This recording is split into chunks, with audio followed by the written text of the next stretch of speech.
Good to have you join us on Insight today. Now that the Africa Continental Free Trade Area Agreement has been signed by Nigeria, it's raised a lot of concerns when Nigeria said it will not sign, but undergoing consultation in the public and private sectors, just like the Economic Partnership Agreement mooted by the European Union. Nigeria said it will not sign, and up to now, Nigeria has not signed because Nigeria says it is in violation of the World Trade Organization Treaty. Now, Nigeria has signed the Africa Continental Free Trade Agreement. So, on discussion segment today, we shall be looking at safeguards ahead of the takeoff of this free trade area in Africa. Is Nigeria ready? Is Africa ready? Have we plotted the loopholes to ensure that should businessmen, developed countries will not come, brainwash our people to truncate the process in Africa? That will be the focus on discussion segment on Insight. On media review? All right, we call it the biggest signature ever in the history of Africa. But on the media, on the segment, we shall be taking a look at the role of the media in driving the components of the agreement. What do we stand to gain? How would an ordinary Nigerian understand what the agreement means? So we have a lot to discuss on the segment, and my guess is very vast. Okay, we just have to believe that the business desk of all media has released it up and break it down, yes. To the understanding of cards could be this young man who has been looking for a job and there's no white collar job. Government is so oversaturated in terms of employment in the government work. But then he sees that factory ABC or XYZ is producing one item. But then because of his new knowledge, because of what he came out from university with, he now says, I am going to add value to that ABC that this company is producing. And it comes up with innovation.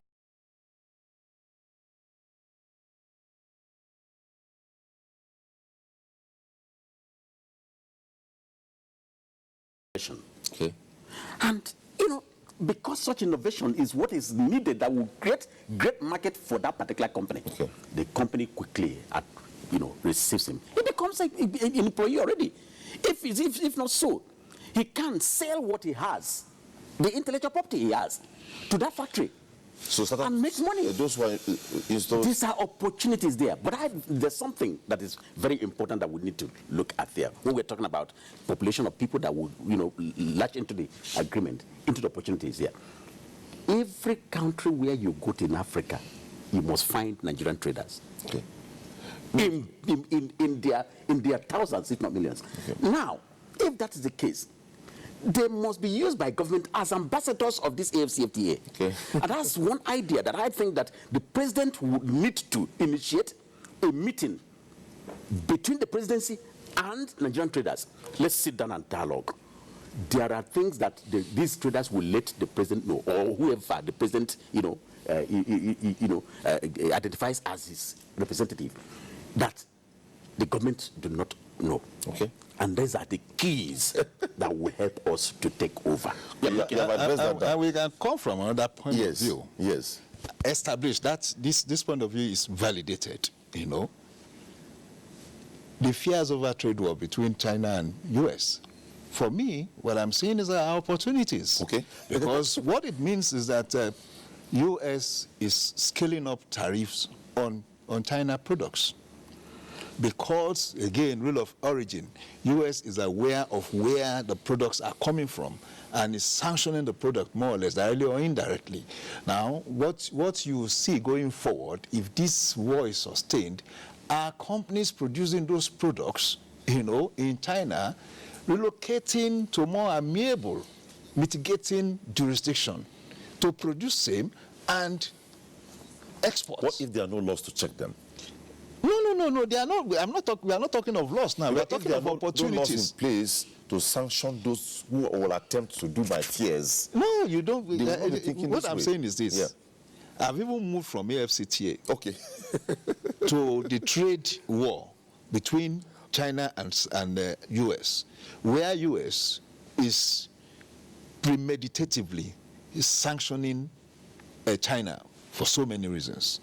Now, for a smart investor in China, because the origin of the product is China, and the destination of that product is a state in the U.S., the U.S. is sanctioning based on that transaction lines. Now that smart investor would say, okay, rather than produce in China and export to China, to U.S. from China, why don't I relocate my production outfit to Nigeria, to Botswana, or wherever? When you locate to Nigeria, you become a Nigerian entity. You can produce and then supply, export to China. I'm just talking about the trade war now. Now, in the same vein, for instance, this rule of origin we're talking about. Yes. I think in the FCTA, it's 80%, that the content sourced from the originating jurisdiction must be 80%, and value added must be 20%. There are going to be provisions for originating jurisdiction for examinations, so that you do not just export to your private jurisdictions without examination. So you have examination officers that will also profile the contents and approve. These are some of the administrative contents, of the agreement that will go with it. We are not saying, it's going to be foolproof. I don't think so. There will still be some social elements that will want to exploit some of these loopholes. But again, there is a consciousness, of these weaknesses, as it were. And once there is a consciousness, a policy has been put, or policies have been put in place, it will only need to strengthen the policies, as it were. And like I said, we may be scared of our own jurisdiction, fearful of dumping, fearful of smuggling, fearful of even competitiveness, of our jurisdiction. But I am saying that more than anything, we still have a stronger, higher capacity to produce competitively, going forward. And we are not talking of just about 1 year, 2 years. We are not talking of just the near term. We are talking of the medium to long term. Okay. So even if we are disadvantaged in the near term, and we are conscious of our capacity, what we need to do is to strengthen our capacity going forward, so that in the mid-term to the long term, we can profitably exploit these opportunities. Okay. The other one that I need to sell out before I take turn on the next question is, the VP said, the Vice President said, Africa as a whole has also been able to meet China's demand for cocoa. How about goat meat? 120,000 carcasses of goat meat is required weekly in different Arab countries. There is still a major gap in supply here as well. I'm just looking at the long-term picture. So if we're able to be proactive here, you see what we'll gain. What the Vice President is saying, these are opportunities everywhere for us. But if we don't use it well, can it work? We've not been using it before. So it is just self-realization now. That's what the Vice President is saying. These opportunities had always been there. We abandoned our growth trajectory away from agriculture and latched on to oil and gas, and we forgot all those other opportunities. Okay. We forgot that we could, you could still latch on to oil and gas and still use the capacity building from oil and gas to expand your capacity in agriculture and other related sectors.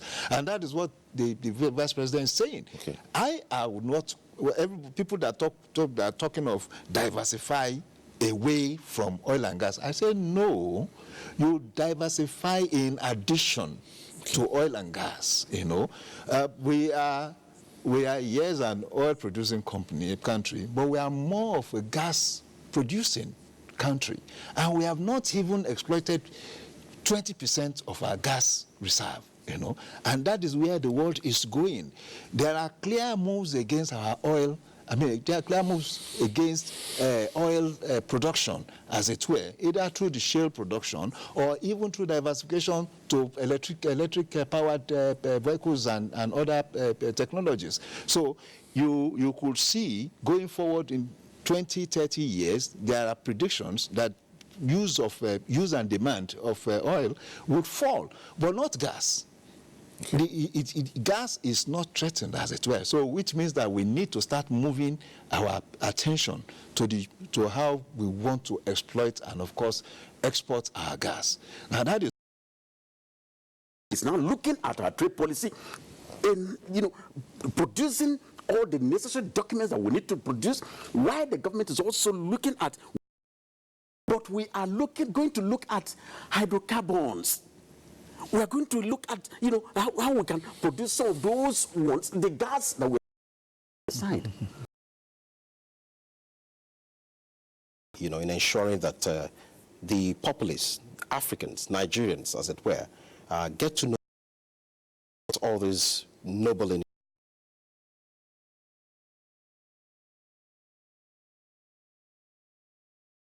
countries, branded names of those countries, and bring it to your economy, thereby threatening the growth of the small players in your economy. Okay. But the rule of origin now says, look, you must guarantee, for instance, if you're having Ethiopian coffee. Yeah, and Lizzie sat here, we had it insightful. We believe you also had it insightful. On behalf of all of us, thanks for watching.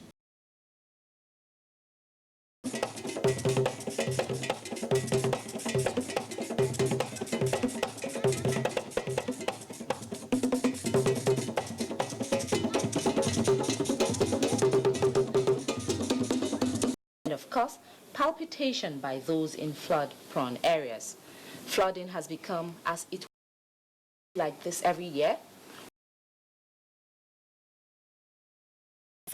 Insisted that the investigation must go beyond Mrs. Elizabeth Chukwu to include the 118 Nigerians killed in South Africa between 2016 and 2018, out of which 13 were allegedly killed by the South African police. We are not going to take this anymore. Any Nigerian killed must be accounted for.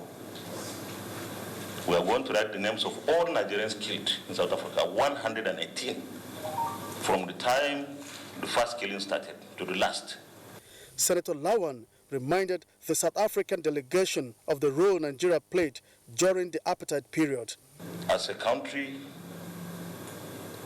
we got involved through our resources, through our emotions,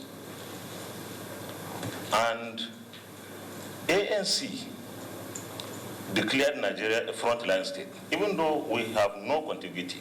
3 weeks ago, traveled to South Africa for a conference and was found dead in her hotel room. From the National Assembly, Ignatius Unko, NTA News.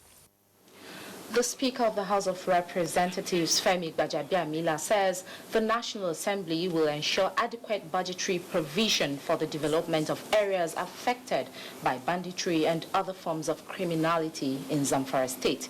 He was speaking at an interactive session with stakeholders in the security management of the state. Haliru Mohammed Umar has details.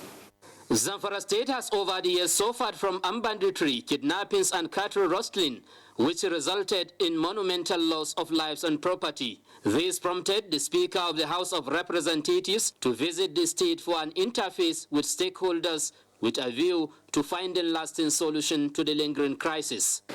We're here simply on a mission, a peacekeeping mission. We're here for nothing else other than to restore and thereafter maintain peace in Zamfara.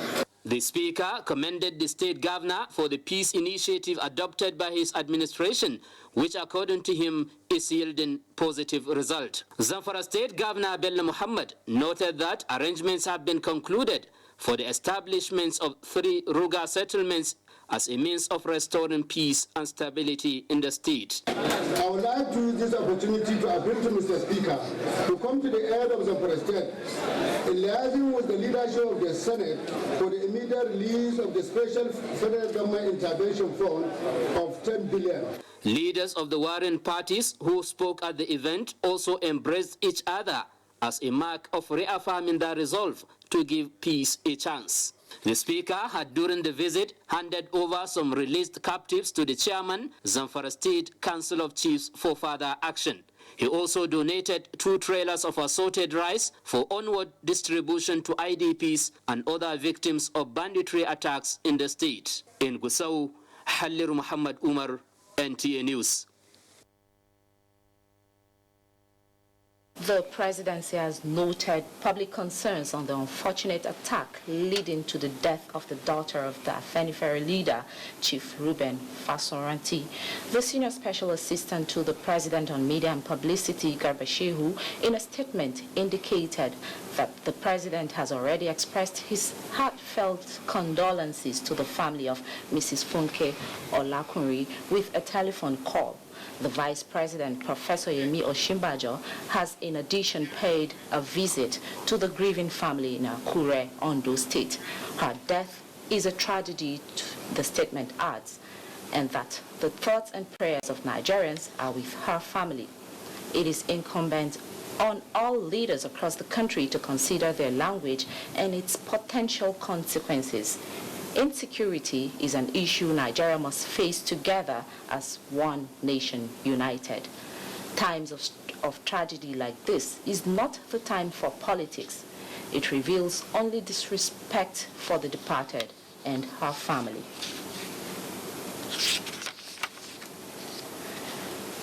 Ten persons, including 3 children and the owner of the collapsed building in Dilimi area of Jos Metropolis, have so far been confirmed dead. Zenret Dingmom, who visited the site of the collapsed building this morning for an update, reports that the search and rescue operation are still going on for recovery of 2 others suspected to be under the debris.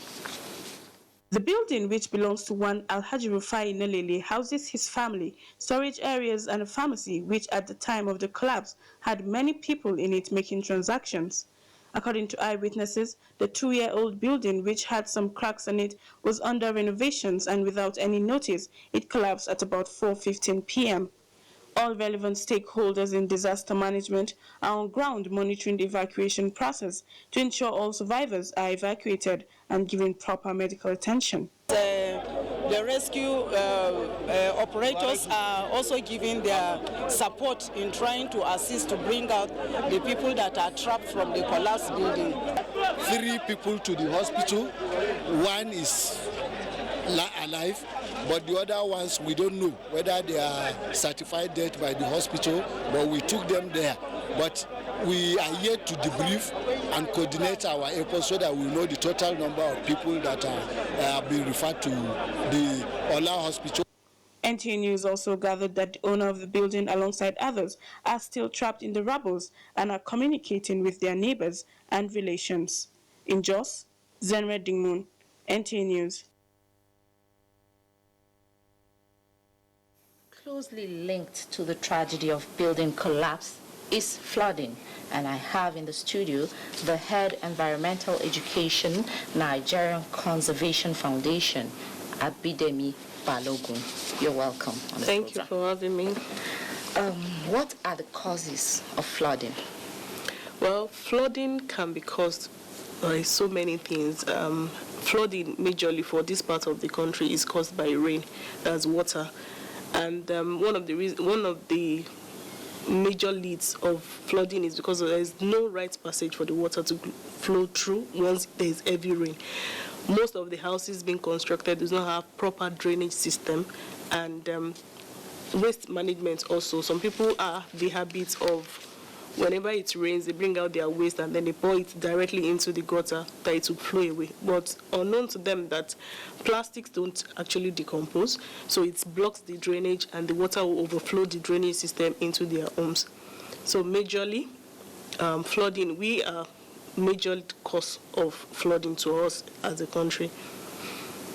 So from what you said now, what are the precautionary measures to be taken? Well, we can't stop flood from happening, but we have to kind of prevent it, control it. That's what I can say, because when we are taking waste out of our house, let's ensure that we properly dispose the waste and before the rain starts, the drainages around our homes, we should clear it so that there will be proper way for the water to flow. We have canals in some areas that are blocked already. So these are some of the things that we can do. We can do it individually, as government needs to also intervene. And then there should be enforcement in place that once it starts raining, anybody caught pouring their waste inside the drainage should be punished or something. There should be something for them, so that it's already in their attitude. And also we need to create more awareness about the impacts and the dangers of it. Already they are saying it, but people, I don't know what their mind is. They are not even ready. They are facing the consequences, but they are not ready to desert the old ways of pouring their waste away. Okay, you just talked about enforcement. Yeah. That reminds me, there are some settlements that you know that whenever it rains, they are prone to flooding. And some of these settlements, government have been telling them that they should leave such places. And they will tell you that our forefathers had been there before us. We cannot go. What is your counsel to such people? Well, if their forefathers have been there and they've been coping with the raining, because it has been raining all along, so what ways? We need to sit with these local people and identify, because they are the ones facing the problem. They should come up with the solution themselves. Because if you look at a place and you think this is what they need, that might not be what they actually need. So we need to, there should be a dialogue, not. You don't enforce some things at times. There should be a dialogue. Call them, okay, this is the situation you guys are facing. You want to come up with the solution, and then the government will support them in whatever way that they come up with. Okay, you talked about waste management. Do you think that clean environment have anything to do? It has a lot to do with it, because we've been clamoring for reduction in plastic pollution since last year. It has been a theme. And when you look at when you go out now, when you look at the major drainages on the road, it's this styrofoam, the plastic, reusable plastic, disposable plastics that are major contributors of it. When you go there, you see it everywhere floating on the water, because it doesn't break down, it doesn't go away, so it clogs the drainage, and it will not go away. So one, we have to enlighten people more about the impact, negative impacts of their actions on the environment and on themselves. Because if you believe the environment will definitely take care of itself. But human beings are the ones that will suffer the impact of it. Okay, Abidemi Balogun, it has been an educative one. Thanks for coming on the program. Thank you for having me. You're still watching Panorama, coming to you from the Lagos Network Center. We now pause for a break. The program continues shortly. It's an evil practice abolished all over the world over 200 years ago. But today, human traffickers are selling human beings as slaves in Africa. It is your responsibility to make sure that you and the people you know do not fall into slavery. Don't believe fake promises of jobs abroad. People wait to say Libya, Italy no use you when they carry me on top water. 4 days now they lock me for inside house, no food, no water. I nearly die. Now God, when me heaven and earth, now save me. If you get 1 naira for Nigeria, you get junior one, you say you no get papa, you no get mama, that make you come out. I beg go they do farm work. You better pass person when enter road. Don't accept to travel to Europe through the Sahara Desert. You may be walking into slavery. Don't be a slave. This is a public service announcement brought to you by NTA.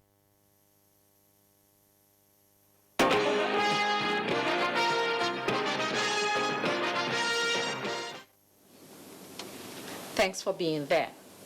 The World Health Organization is reaffirming its pledge to work with the federal government through the Northeast Development Commission to rebuild the region. WHO officer in charge, Clement Lugala Peter, met the commitment during a visit to the Secretary to the Government of the Federation, Boss Mustafa. Mitaire Ben reports. Rebuilding the Northeast region, which was ravaged by insurgency, is both Herculean and capital intensive. WHO, which has been involved in humanitarian activities in the northeast, says it is pleased with the political will exhibited by the Buhari administration to rebuild the region through the establishment of the Northeast Development Commission and is willing to be part of government's response in the region. In the context of health, it means to strengthen the health systems to be able to deliver.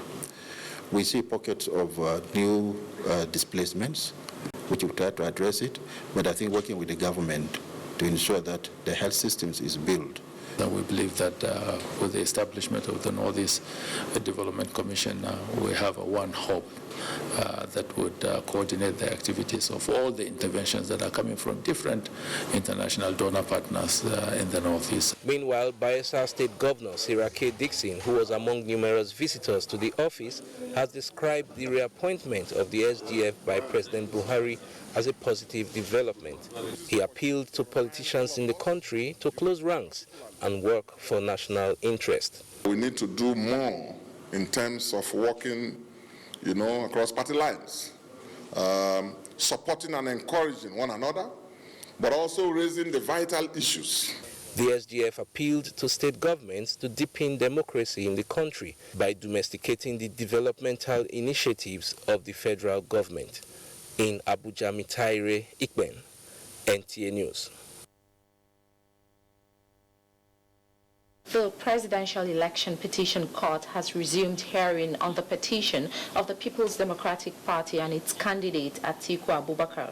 The court adjourned last Friday as a result of an alleged attack on the witnesses of the petitioners who were coming from Zamfara State, an allegation that the Zamfara State Police Command has refuted. Dele Atumbi reports. This Monday's hearing, the People's Democratic Party and its candidate Atiku Abubakar called additional 4 witnesses. This brings to 40 the witnesses the petitioners have called out of the 400 they proposed. The first 3 witnesses in their evidence in chief alleged irregularities in an election where they claimed to have voted without any molestation. During cross-examination, the witnesses could not tell the court the purported result their party and other political parties in their claimed lawful votes scored in the February 23 presidential election.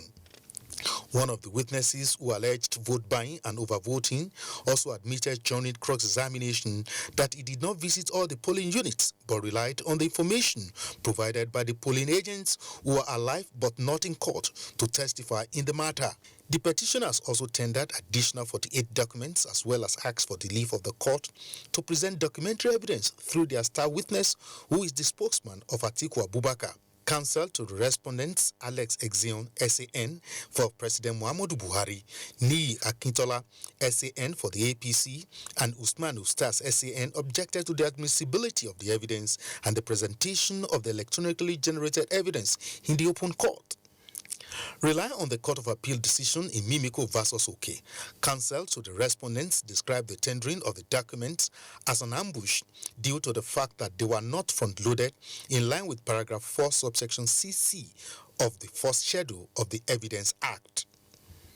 Counsel to the petitioners, Chris Uche, SAN, countered this legal line of thought with an averment that the petitioners are at liberty to either front-load or list the document as stated in paragraph 4, subsection 5(1)(c) of the first schedule of the Evidence Act. Also relying on the decision of the Supreme Court in Dixon versus Silva, counsel to the petitioners urged the court to dismiss the objection, pointing out that all the counsel agreed for documents to be tendered and reasons for objections reserved for their final addresses. Its unanimous ruling, the 5-man panel of justices led by Justice Mohamed Gaba said since parties had agreed to raise objections and give reasons for their objections in their final addresses, the court affirmed that the documents to be tendered were within the agreement of the parties in the matter before the court. Due to the relevance of the documents, the court admitted them in evidence. 6 out of the electronically generated documents were played in the open court.